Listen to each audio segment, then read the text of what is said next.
Alright guys, TJHaLy here again today, and a lot of stuff happened on day 2 of CWL Miami. We're going to get into it all here. So much drama, so many crazy storylines, teams going out that we would not have expected to go out this early. Really unbelievable stuff. A lot of talking points for sure over the next few days as well. So yeah, I'm going to recap it all today. Of course, leave your thoughts in the comment section below. I'll be very interested to hear them because I'm sure you'll have some great ones. And yeah, like if you guys enjoy, subscribe if you are new as always. Before we hop right into the results from yesterday, let's look at another piece of news that may have slipped your notice. OpTic Gaming co-founder and Infinite Esports president Ryan J. Musselman, OpTic J, left his post as the company's top executive on Friday following the Immortals acquisition. So, well, I guess you could say some good news for OpTic fans on a pretty tragic day overall, and we'll get to that in just a second here. Another piece of drama that happened, this tweet which is now unavailable was from a guy called Gavin, who was effectively squaring up to, well, Brack's father outside. There's two sides to the story. He put another tweet out explaining what his side of the story was, but maybe I'll put the video on screen of when some other guy like basically dragged him to the ground. It was kind of funny, but like this was just all the rage on Twitter, to be honest. People were like, what is going on, lads? Let's not do this. And yeah, Adam Apicella I think gave him a bit of a slap on the wrist, and yeah, well, that was pretty much that story. And moving onwards, this is the amateur finals, the amateur section of the tournament, and these are your teams that are going to be at Call of Duty Championships. The first place team is yet to be decided, of course. There's a lot of money on the line, as you can see here. $60,000 for the winner. We'll get into those two teams that are in the top two in just a second here, but these are the teams that are going to be at champs. So legend status with you know, some players I'm not too aware of. Then we've got Fuego Gaming with Mad Cat and Hawkey on that team. Team Divinely, the German lads. Firesticks Gaming with Human Jesus and Clink and Glory. Train Hard Esport with Kreza and the French guys and Yako as well. They've had a difficult few months. Beezy made it with Hybrid Gaming. You know, Fury made it as well. Teddy Rex's team. Then we've got Excalibur. These guys Awakening. D-Lo I talked about yesterday. Good results from them. Aspire Esports, Fastballer and Co. Carnage Gaming. Pentagram. He managed to get on a team that did well enough to qualify here. Then we have Sicario Gaming. Tommy's team coming top 6. Not the ideal result for them and not the ideal result for a few of these teams, but at the end of the day you have made it to the World Championship. Team Singularity as well in top 6. Then we have Sage Esports, Vivid and Co. top 4. Mesa, which is Spacely's team top 3. And then the top two teams are actually teams from the European region, which I'm very impressed with, honestly, how well the EU guys have done here. Because we have the second seed, which is the boys. They are coming from the winners bracket into the grand finals. That's Bance and Co. It would be fantastic if Bance could get his hands on some of the $60,000, because of course he's had a really horrible year. And they're going to be going up against Team War. So that's Josh's team with Vortex, who has been absolutely frying this weekend. So has Defrag, one of the deadliest SMG duos, especially in the open bracket, and maybe when we see them in action at Call of Duty World Championships. So yeah, that's the matchup. That's going to happen before the start of proceedings today. And then these are yesterday's matches. So, well, I'll go through them in order. We will start with this one. Luminosity OpTic Gaming. What to say about this map then? So the thanks to these stats go out to codstats.gg. I'll leave this link down below. You can look at the scoreboards just like this for every single series that has happened, at least yesterday, I think the first day as well. So LG OpTic, this was incredible. This was a very first round matchup, and wow, OpTic came out swinging at the start. They went up 80-4, and then Luminosity ran away with the game on Hacienda, 246, I believe, to 15. So they won.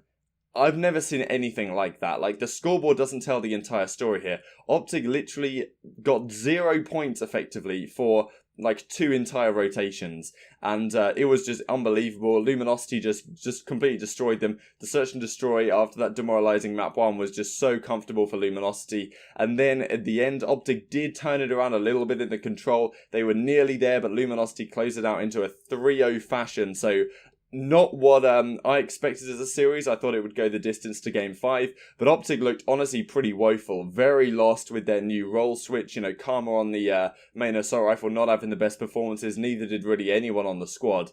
And, you know, Crim had a nice game in this control, but apart from that, you can see that he played very well in the control, but still going -5 over the series. Kind of shows how devastating that series was for the OpTic guys. So they went down to losers to join 100 Thieves, who lost to FaZe Clan in a similar 3-0 fashion here. This was a closer series than the OpTic Gaming one. 100 Thieves, like, they had a relatively close hardpoint, got destroyed in the search, and this is what I said on Twitter at the time, like, if FaZe can start winning searches, like, this is a team that we've said since London can be championship caliber. It's just their search and destroy was pretty bad. The fact that they're 6-1ing 100 Thieves here, and still winning the respawns kind of shows that this team is absolutely deadly. So of course this is a big surprise to a lot of people. I thought this series might go the distance, but I didn't think it'd be a comfortable 3-0 for FaZe, and in the end it was relatively comfortable. They looked like the better team, no questions asked about that. So then 100 Thieves played OpTic Gaming down in losers, so this wasn't exactly the first game that happened. We had 100 Thieves had to beat out Evil Geniuses first, which honestly was a very close series. This could have gone either way. Went all the way to a game 5, just like Evil Geniuses took them to at the league. So yeah, eventually 100 Thieves walked away with that one. Splice took down Heretics in the end. Reciprocity looked very, very good dealing with Splice here. So yes, they had lost to United earlier, but United always have Reciprocity's number. And Gen.G had taken down Splice as well in a 3-1 fashion. So this is effectively how the bracket went. And OpTic 100 Thieves was an incredible matchup to see. The loser would go to top 8, and it was indeed OpTic that go out top 8. 100 Thieves 3-0 them. This series once again just didn't feel close at all. Crim has a 0.46 AKD over the series. Karma has a 0.56. So, you know, like, these role changes clearly not working out so well. Map 1 was close for a time. 100 Thieves then just walked away with it at the end, and it always felt like 100 Thieves had an advantage in the S&D. And yeah, the control, honestly, OpTic were not even close to getting close to 100 Thieves on their offenses, and 100 Thieves put up a decent fight. They won that round number 4 to put OpTic out of the tournament without a single map victory, which is the first time that has ever happened in the modern game to OpTic Gaming, which is just ridiculous. And yes, of course, they did lose to Luminosity and 100 Thieves, who you would both consider to be pretty damn good teams. The fact that they haven't won a single map here is incredible. I don't want to go into too much detail on it now, because I'm definitely going to do a follow-up piece of content on this early next week, because this is just unbelievable scenes, to be honest with you. And what I find even crazier is that having lost to 100 Thieves and Luminosity, typically, you know, OpTic have placed top 3 at the last couple of tournaments. The teams they're losing to are the teams that end up winning and coming second place. But LG and 100 Thieves both lost in the very next rounds. So, well, if that doesn't say something about the current state of OpTic, from all aspects, then I don't really know what does. And, you know, this is a tweet from Karma that he did, well, a while ago. This is before the tournament even begun. It was a huge risk making the changes we did from then until today. I'd say we made huge improvements. And, you know, Zuma and Zero were saying at the boot camp they did, it seems like every time OpTic does a boot camp, it just goes horribly for them. At the boot camp that they did, you know, the FaZe guys were saying that OpTic were frying. They were playing really, really well. When it comes to a tournament environment, it just doesn't seem to work out for them, which is mind-blowing, really. So look, this is the rest of the bracket. This is how things continued. United played Gen.G in one of the winners' semis, and United took it down, even though over the course of this series they actually went negative on the whole in terms of their plus-minus. Simp, of course, chilling here at a casual plus 22. Just unbelievable from this guy. He does it so quietly as well, I feel. And yeah, Envoy played very well as well. And yeah, Gen.G did win map number 1. United bounced back with a very important search and destroy victory, and then closed out the series in reasonable fashion. And of course, Gen.G before this tournament, they brought back Nagafen for Spacely, and Spacely with Gen.G is undefeated in search and destroy. So maybe they're thinking to some degree, like, I wish our search could be a little bit better, but they played 100 Thieves in just a second, and that went much better in terms of the search and destroy. So you can definitely argue that Gen.G have made a very good decision here, bringing back Nagafen. They did come top 2 at Anaheim, of course, with this team, and now they're going to be solidified into top 4, which we will have a look at in just a second. But United guaranteed top 3 into the winners' finals, where they will be joined by FaZe Clan, who took down Luminosity. This was incredible. Map number 1, LG took it away, but FaZe's search and destroy once again. If their search and destroy is good, it is over for the competition, because these guys are unbelievable in the respawns. Scraps was playing insane, Zero playing out of his mind. behind. Super impressed with these guys. Definitely should have chosen 0 in my fantasy on this form. And wow, like, it's just great to see. I'd love to see FaZe Clan do well, of course. Easy Mac is their analyst. Fantastic guy.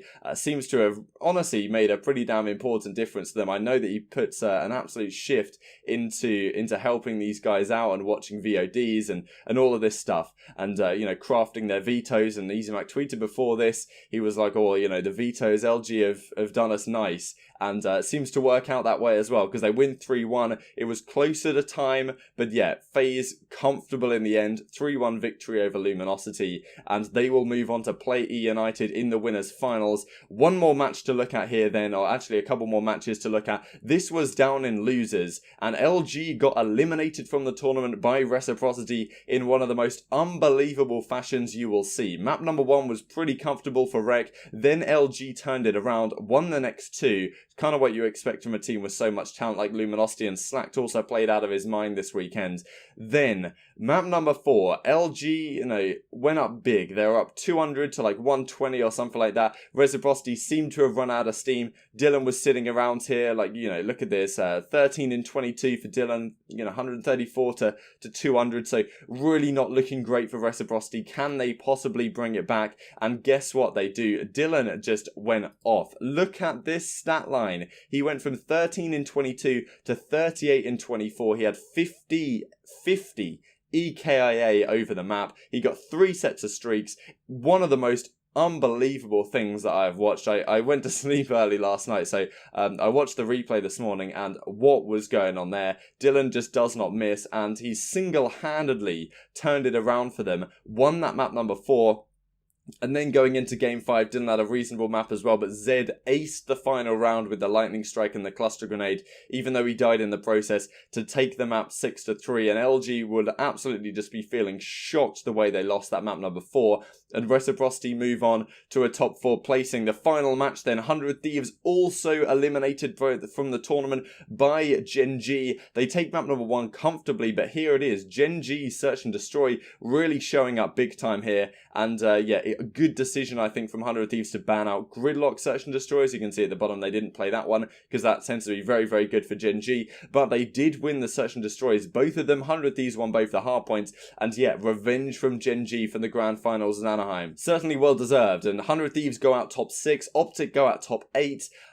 Not the results we were expecting, but definitely exciting. I'm honestly very, very happy to see this because it means that, you know, those two teams, 100 Thieves and OpTic, massive wake-up calls for them going into the World Championship. They'll really need to put their heads down and grind, and there's so many teams right now that can win events. Like even Luminosity we thought could do it. Maybe Rec can do it if Dylan keeps playing like he is, which he will do because he's just unbelievably consistent. Gen.G seem like potential championship contenders if you can take down 100 Thieves, and now FaZe Clan looking rock solid as well, and E United having a great weekend as well, although Sunday has tended to be their downfall at times. So honestly a ridiculous weekend so far. This is how it's going to look for today then. FaZe United in the winners finals, Reciprocity Gen.G down here in the losers semis. The winner of that will play the loser of this, and then the winner of that will have a great advantage going into the grand finals, of course.